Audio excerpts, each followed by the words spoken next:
everybody, it's KatePlayz. Welcome back to the channel, and we are back with video 5 in our Planning a Zoo mini-series. Can you believe it? We're at the final video. Today, I'm going to teach you a couple tips and tricks I've learned to make building more efficient later on. The first tip to building templates is to find some more Zoospiration for building specifically. We're going to check out Airbnb.com first, and this tip is shout out to KatePlayz on YouTube. So if you head on over to Airbnb.com, you can see that they have a lot of filters up at the top you can choose from. And wow, wouldn't that make an amazing tropical entrance to a zoo? Even though this is a house, you can still use it as inspiration for a zoo. You can search any location. It will ask you for dates, but it does not matter. Just select some dates and it'll show you some locations. I searched in Southeast Asia and I found some really cool little huts. Wouldn't those be awesome as keeper huts? There's so much you can get inspiration from here for building, so don't count this one out. Shout out to KatePlayz. So again, you can always just go to Google or your preferred search engine. It doesn't have to be Google, and you do not have to type in zoo in your search. So in this particular demonstration, I'm going to not use the word zoo and find some really cool inspiration for buildings. That would be a really cool staff center. There's some awesome wood architecture in here that would make crazy entrances. Now we've got rustic farm architecture. This could be super cool on a zoo as any form of building, even like a barn on the inside as a viewing area. That would be really cool. And then I also searched Southwestern architecture just to give a couple examples that you do not have to search zoo. Think about that as a research center or something like that. That would be so cool. So get your Zoospiration online and find what you want to build in your zoo. So once you've got your Zoospiration, now it's time to head into the meat and potatoes of today's video, which is templates or blueprints. We're going to start by picking out a wall panel, and we're going to end up building a wall panel, a window panel, and a door panel. I'm going to select this color because I can recolor the trim to be any of the colors in my color palette, which will be really cool. And we're going to try to get the stone to match here as best as possible. The point of making these templates or blueprints is to have building blocks to build different shape structures later. So as you see me progress with building the wall and then the window and the door, what you want to do is build onto that original wall piece while in the same building group. And if you use a grid piece originally, doesn't really matter. You can see at the end, but it can make it easier sometimes if you want to duplicate it and then replace certain walls. The way I move it around, it doesn't really matter the way I place it. Now, as I go throughout building this, there's many different iterations that you'll see, so don't be hesitant to change it up. What I just did there was reset or rotate the item onto the world axis. It makes it a lot easier when you're trying to slide items. So that's another tip or trick I have when building these. Each one of these is an individual group as well. What I did just there is place one of these colored walls in the group of the window, but on the outside, because now whenever I duplicate that item into this group, if I needed to again, it will be recolored the same, which is a great tip. Here you'll see me change out what I'm using for this plaster, which is fine. It's awesome. I actually like what I went with a lot better. So you're gonna, with all the items in game being FlexiColor, not all the items, let me rephrase myself, more and more items being FlexiColor in the game, you can have a lot of freedom with these items. So we're building up the window wall now, and we're gonna also build up the door wall. Again, key thing here is that each one of these are in individual groups. I actually messed up right here, and I'm actually grouping this right now into the wall, but we're gonna fix that. The only time you can't go back and fix your grouping if you mistake it or mess it up is if you somehow have another grid item or building item in another group, then you won't be able to group them all together. So that would be one thing you wouldn't be able to do and you want to be careful for. Unless they're just scenery items or foliage or items like that, then you can fix your group fairly easily, which is nice. So try to be careful when you're building and watch what building or group you are in when you're making your templates. So here I've got the wall, the window, and the door. And here's me fixing that group. But the key point is, now that I've got these, I can now easily build a building. I can put together this wall, window, and door and make a really nice building. You can even make the group without the extra side. I like to make both just because it's not too hard to delete and I never know which way I'm gonna want to be building or, you know, fixing it, but that's okay. Preference, whatever your personal preference is. Now I've got a straight wall. I can begin adding on corners to this wall and continue to build up this center, whatever it might be. I can also edit or change some of the colors in here fairly easily, like the yellow trim, to make different variations of these buildings for whatever I'm going to use them for. So this is a really cool trick to make yourself some more efficient work later. So now let's go ahead and save all three of these as a blueprint. So you're going to grab them all and go to the Save Blueprint button, name them, and give it a tag. And now I can go into my blueprints and place this down, and each one is still in its individual group, which is awesome. So it's not just buildings that you can do this with. This is foliage pieces, rock pieces. There's some limitations to what you can group, so play around with it. That's the biggest thing I have to say about this game, is just play around with it.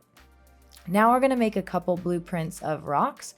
What I like to do first is grab out all of the rocks that I think I'm gonna use in game. Now this looks like a lot of rocks. It is a lot of rocks.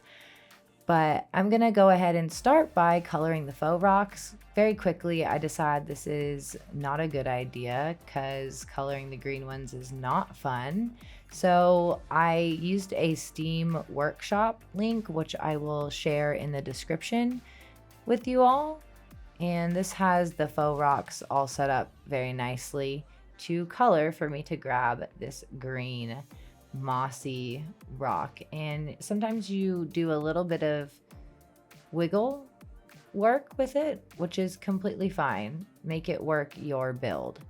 Now from here, now that I have all of the rocks I want, I'm going to start in an open area and just start building clumps of rocks. So if you build it in an open area like I'm doing here, you can select I on your keyboard and group the whole selection, especially if it's just rocks and foliage that you're building for these blueprints. I like sinking in the same-ish colored aquatic rocks to give some texture to the desert rocks that are in game. I also like to mix in multiple tones here and there if it fits what I'm building. And I usually like outcroppings to have multiple colors, but sometimes for the back walls of habitats, I like them to be similar colors or closer in color. But anyways, so here we are just adding in more rocks and making it look good. Once you have it looking like how you want to is when you're gonna group it all together and make yourself a blueprint, just like we did with the building pieces. So when I'm happy, I select it all, I go in and I name it. I usually just copy the name into the description and give it a random title. Here's the next wall we made, which is all the same color with aquatic rock and desert rock. You'll see us use this one later. My next trick is for making little pebble or smaller rock outcroppings. I make myself a little mound, and then I use the aquatic rocks to make the variation of height so that it pokes out or sticks out in such a way. You'll actually see us use these rocks later in the speed build portion of the video. Stick around to see the very first animals being added to Coral Cove. That's why this video is a little bit longer, because it includes both the educational piece and the first habitat being built. The next thing I built was a tropical rock, volcano rock structure with foliage this time. This is really pretty. I can't wait to use this one. Didn't end up using it in the build at the end, but that's okay. It'll get used for sure. So now we've got that one saved. And that brings us on to the next one, which is custom filters. So now you've got your blueprints. Let's make some custom filters. So here I laid out all the plants I want to use around Coral Cove, and we're going to go into the filter section and create a new filter. From here you can title it whatever your heart desires within their character limit. Here we're going to title it Coral Cove Low. We're also going to have medium, tall, and water, I believe. So then you're going to want to go find whatever item that is. You don't have to lay them all out first. I was just deciding what I wanted. And you're going to go into the tags and you're going to apply that custom tag that you just created. Now you can click through and click on that custom tag and apply them all there. You don't have to create it through that filter. You can create it right there on the side menu, as you've seen as well. And now I've got all these plants in the Coral Cove Low filter. And it's really easy for me to select.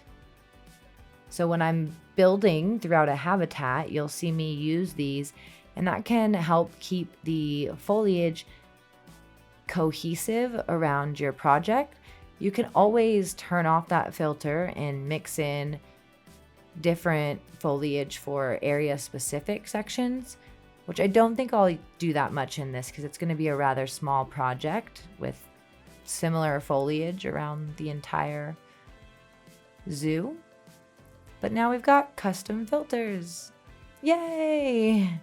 So that's it for the educational piece. Let's talk about what we've learned in this series. Video 1 was how to get ideas, where to get inspiration, where to make that gallery of reference photos, where you can write it all down. And in this, we shared the Planning a Zoo workbook, which is super awesome. Grab it if you don't have it. In video 2, we talked all about your animal roster and how you can plan that. We talked about common zoo sizes and common animal groupings. And we also went through Coral Cove and showed you how to Zoopedia hunt. Then in the bonus video, we talked all about lore and how to create a backstory for your zoo. I gave you the questions I asked to make a backstory as well as lore examples. And we talked about how you can fit lore into the building process of creating your zoo. Then we hopped on into the next video, which was the layout, video 3. We talked about common zoo layouts and how to sketch out your zoo in multiple platforms, as well as the cool tip on using your terrain paint to lay out your ideas for your zoo around the terrain that you've got. Then we jumped into video 4, where we talked about how to build the brand of your zoo, what key brand features you should think about when making a brand, how to create your zoo logo, as well as how to upload that image into the billboards that we have in-game so you can proudly display it at your zoo. Then in today's video, we talked about how to make templates or blueprints, how you can find that building inspiration, and how you can use custom filters to group certain items you're going to want to use throughout your zoo. So I do want to say thank you so much for joining on this Planning a Zoo mini series. It has taken hours and hours of research, planning, playing Planet Zooing game, editing footage, and making graphics to make this happen. And having you here has been awesome. We have doubled subscribers since launching this series, so that is so awesome. So now we are going to watch the speed build portion of this video. This is where we add the first animal to Coral Cove. So sit back, relax, and enjoy us building the Wallaby waypoint, which will be the first stop when visitors walk into Coral Cove. So as we jump into the speed build portion of the video, I'm not going to talk the whole time, but I am going to give us a little bit of backstory on the redneck wallabies that are going to come to call Coral Cove home, as well as some fun wallaby facts. So in Coral Cove, we have Willow, Winnie, Wendy, and Wally, our wallabies.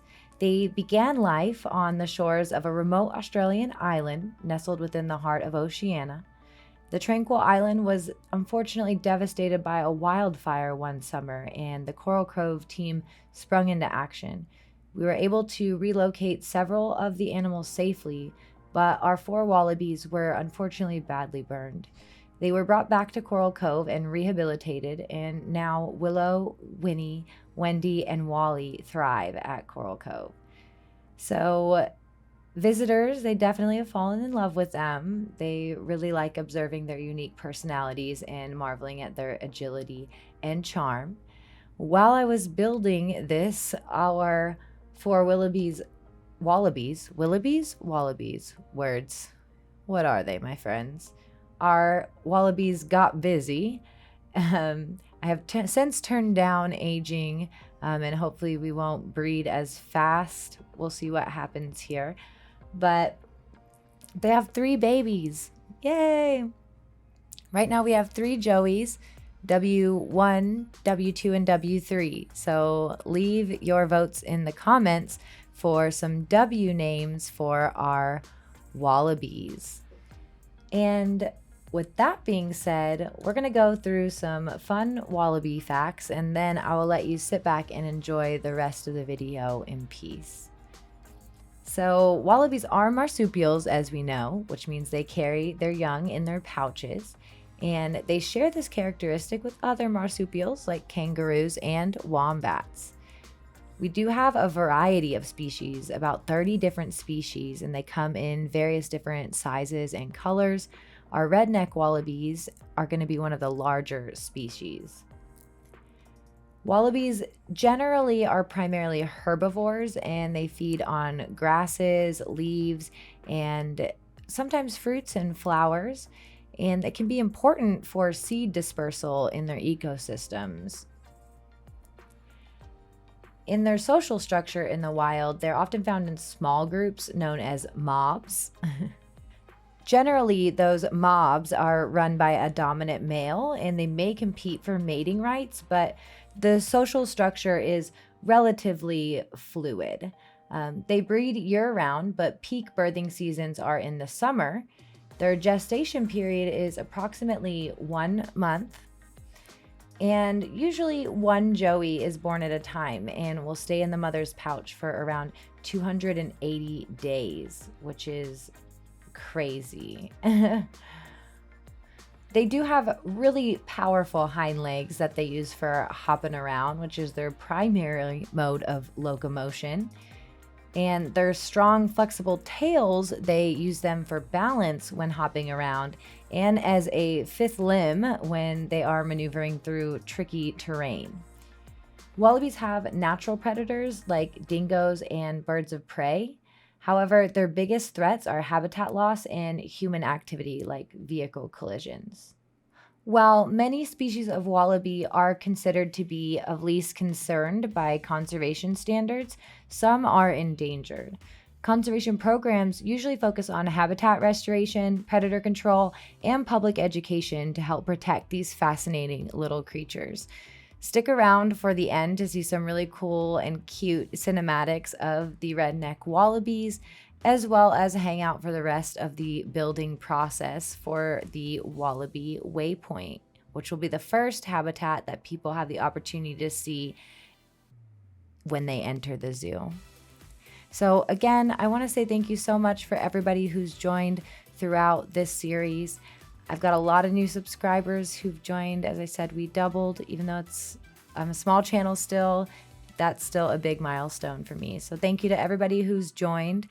And I'm going to let you all enjoy the rest of the video in peace with some music. But please make sure to like, subscribe, and turn on your notifications to continue to get updates from Coral Cove, as I will continue to post the habitats and builds I do for it. So again, it's KatePlayz.